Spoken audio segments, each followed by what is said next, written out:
Once upon a younger year, when all our shadows disappeared, the animals inside came out. Kaixo, Aitziar eta Saio gara, gizarteratzeako ikasleak, eta gure praktikaldiak Maltan egitea erabaki dugu.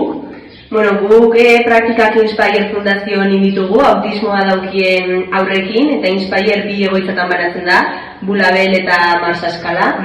Marsaskalakoa da gehiago terapiakin egiten dutela lan, eta Bulabelekoa berriz da gehiago ikastola moduko bat. Akademian.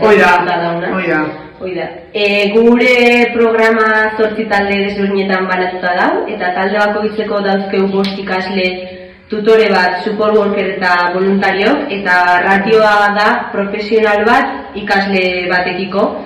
Ze azkenen desgaitasun oso maila altu edaukie, eta orduan ratio hori beharrezkoa.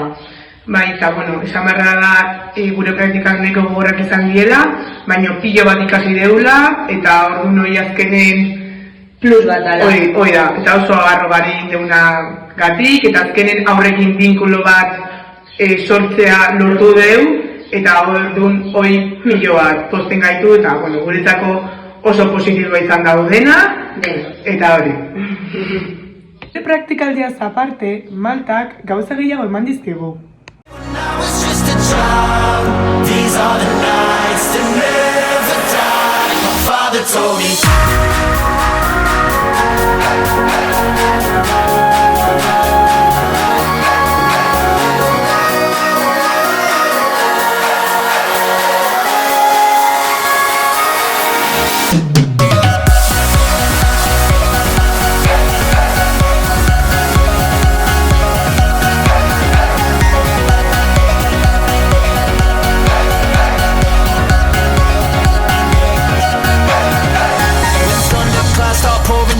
Light a fire they can't put out. Carve your name into those shining stars. He said go venture far beyond the shores. Don't forsake this life of yours.